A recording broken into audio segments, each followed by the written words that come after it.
Ang lambak ng maraming buto. Napuspos ako ng kapangyarihan ng Panginoon, at dinala ako ng Espiritu niya sa gitna ng isang lambak na maraming kalansay. Inilibot niya ako roon at nakita ko ang napakaraming tuyong buto na nagkalat sa lambak. Tinanong ako ng Panginoon, "Anak ng tao, mabubuhay pa kaya ang mga butong ito?" Sumagot ako, "Panginoong Diyos, kayo lang po ang nakakaalam." Sinabi niya sa akin, "Sabihin mo sa mga butong ito na makinig sa sasabihin ko, sapagkat ako ang Panginoong Diyos ang magsasabi nito sa kanila.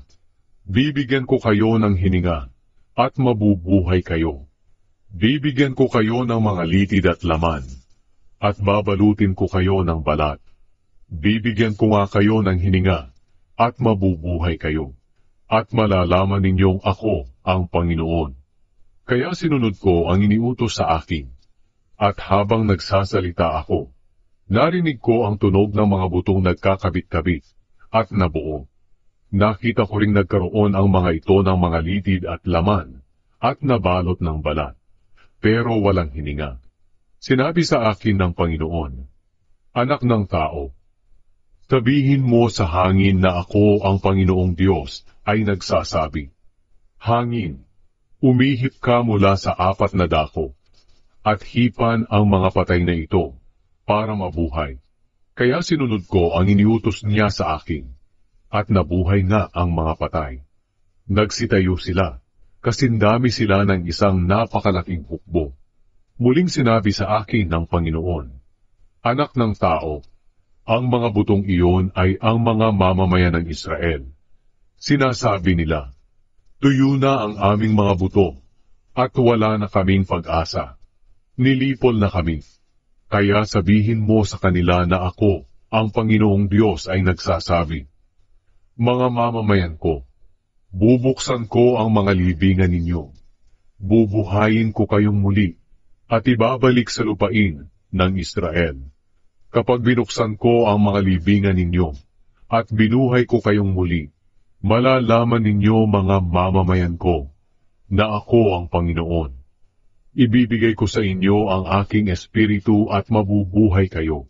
Patitirahin ko kayo sa sarili ninyong lupain, at malalaman nga ninyo na ako ang Panginoon, na tumutupad ng aking pangako.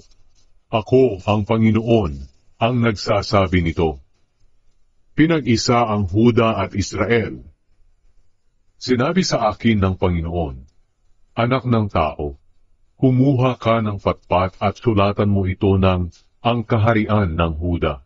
Pagkatapos, kumuha ka ng isa pa, at sulatan mo ito ng ang kaharian ng Israel. Pagkatapos, pag-isahin mo ang 2 patpat, para isa lang ang hawak mo.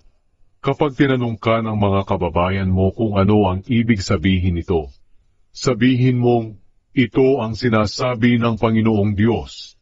Pagdudugtungin ko ang patpat na kumakatawan sa Israel, at ang patpat na kumakatawan sa Huda.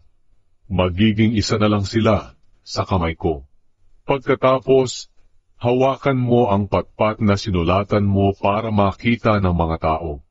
At sabihin mo sa kanila, ito ang sinasabi ng Panginoong Diyos. Titipunin ko ang mga Israelita mula sa lahat ng bansang pinangalatan nila, at ibabalik ko sa sarili nilang lupain. Gagawin ko silang isang bansa sa lupain ng Israel, at isang hari na lang ang maghahari sa kanila. Hindi na sila muling mahahati o magiging 2 bansa o kaharian. Hindi na nila dudungisan ang kanilang sarili sa pamamagitan ng pagsamba sa mga karumaldumal na Diyos-Diyosan at paggawa ng anumang kasalanan, dahil ililigtas ko sila sa lahat ng pagkakasala nila. Lilinisin ko sila para maging mga mamamayan ko sila, at ako ang magiging Diyos nila.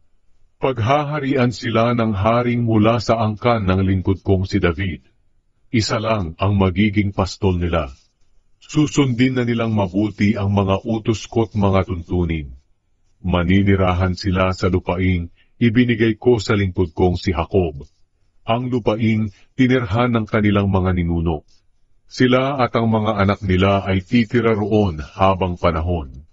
At maghahari sa kanila ang haring mula sa lahi ni David na lingkod ko magpakailanman. Gagawa ako ng isang kasunduan na magiging maganda ang kalagayan nila. At ang kasunduang ito ay magpapatuloy magpakailanman. Patitirahin ko sila sa lupain nila at pararamihin ko sila. Itatayo ko ang templo ko sa kalagitnaan nila magpakailanman. Maninirahan akong kasama nila. Magiging Diyos nila ako, at sila ay magiging mga mamamayan ko.